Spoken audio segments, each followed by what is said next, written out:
Asham harka fuunee jirtu baga jiraattan. Jirra. Injirra bullee baree arguuf. Injirra. Bullee baree yookaan waan gaariin dhageenyu. Takka waggaa 3 tare waan gaarii dhaga'uu odeessine. Waggaa 2 taree jira jechuudha. Takka gaarii dhageen beeku warri keenya. Dhaqee jechuudha. Ilmi namaa dhaqee keessiidhaan yeroo maramee reenfi. Argitanii kana biyya Saudi Arabiyaa jedhamu keessatti dhaggeeffadhaa. Mana hidhaa keessatti lubbuun ilma namaa tokko darbitee kanaan maramte. Feestaala yookiin afaan Arabaatiin keessibaalaa kan jedhan sana. Waa akkas gurraacha kan argitan jajjabaa sagalee kenna yoo argina maqaa. Akka biyya sanaatti yoo guddate riyaala 5 riyaala 10 huccuun nama reenfa ittiin maramee awwaalamu bitamuu dhabee akkatti bitan dhabanii kanaan maran ishii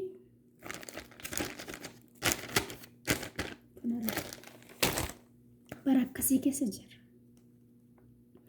Bara reenfi ijoollee Itoophiyaadhaa bahee kabaja hin arganne yeroo itti mimmaan boosan hin qabne keessa jira. Ijoollee bara akkamiiti dhaggeeffadha. Nu harkatti dhukkubsatee jedhanii liivii waraabanii turan. Sadi jettanii afaan keessan qabattanii akkasitti qabattanii saxxattanii teessan. Miidiyaa gurguddaa qabdi. Hin dubbanneef. Akkasitti poolisoonni gadi baastee jedhanii dhattee liilimmee waraantee marfee tokko waraananii galagashan. Har'a kun nu harkatti du'ee jedhanii kasbaalaadhaan maraa liivii waraabanarrallee. Namni du'e kun hamma hammaatti Amaara ta'e, Tigiree ta'e, Siilxee ta'e, Uraagee ta'e, Walaayitaa ta'e, Gambeellaa ta'e wanta addaan bahee hin jiru. Garuu ilma namaati. Ilma Oromoo ta'e namni addaan beeku hin jiru. Garuu biyya Saudi Arabiyaa jedhamtu keessatti Oromoon harka caalu. Sabaaf sablammiin biraas inuma jira. Laakiin irra guddaan isaanii ilmaan Oromooti. Ilmaan Oromoo kan garbummaa jibbeetu biyya hambaa sana keessa jiraata. Dhaggeeffadhaa. Yoowwaa jabana mootummaa dhufee darbaa ani jechuudha. Abiyoot kaasee kanaan mootummaa 3 arge. Mallas Alamaaram Dassaalee Abiyoot kaasee sinii galaani ilma Minilik kana argine 3.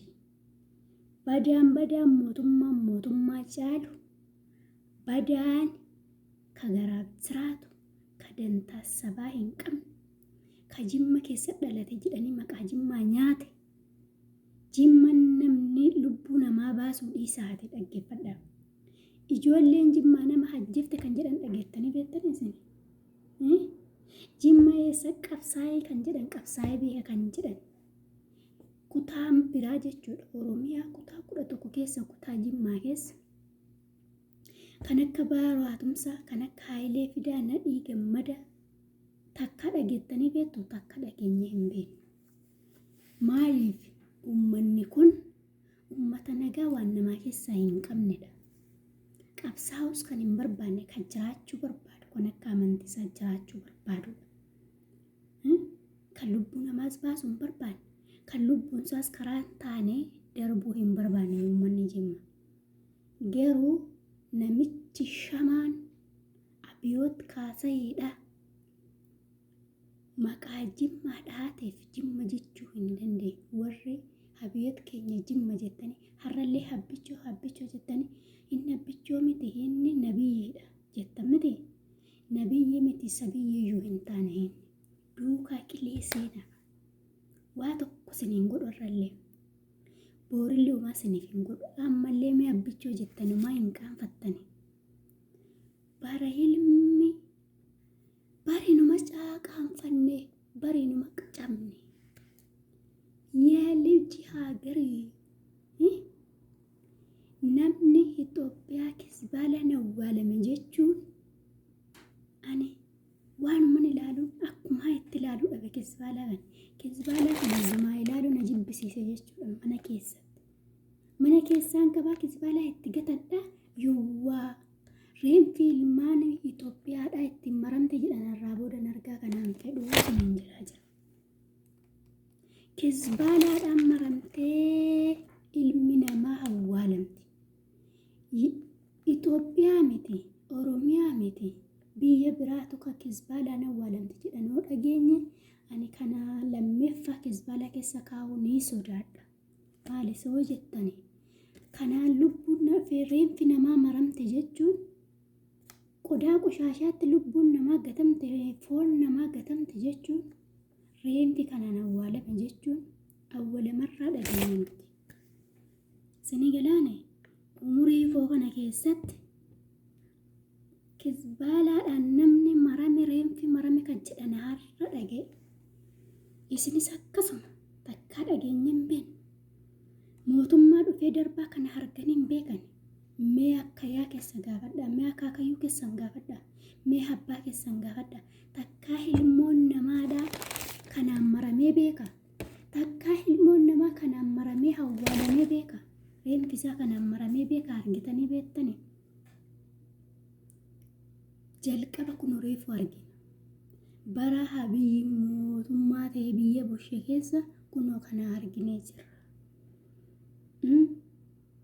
Oromoo galigaan mallee iyyima waldee ba'a nuti lammi biyya biraa ta'es Itoophiyaa ta'es Oromoo ta'es Uraagee ta'es Silxee ta'es kun lubbuu namaati lubbuu du'eetti nuti gammannee hin beeknu takka dhugaa isiniin jedhaan lubbuun namaa lubbuu namaati kan uume hunda keenya rabbi tokkicha malee namaan kan uumame hin jiru jechuudha kanaaf iyyuu Uraageenis Silxeenis Amaarres Tigiraayis ji'a 9 ji'a 9 hundi kee akkuma kanatti garaatti baadhate akkuma kee kana nyaatee udaan garaa qaba udaan garaa keessaa akkuma kee haga ki gadi baasa kanaaf iyyuu ilmi namaa tokko rabbi biratti garaagartummaa hin qabu gurraachas diimaas adiis kan uume eenyudha rabbuma tokkichadha kanaaf iyyuu ija tokkoon ilaali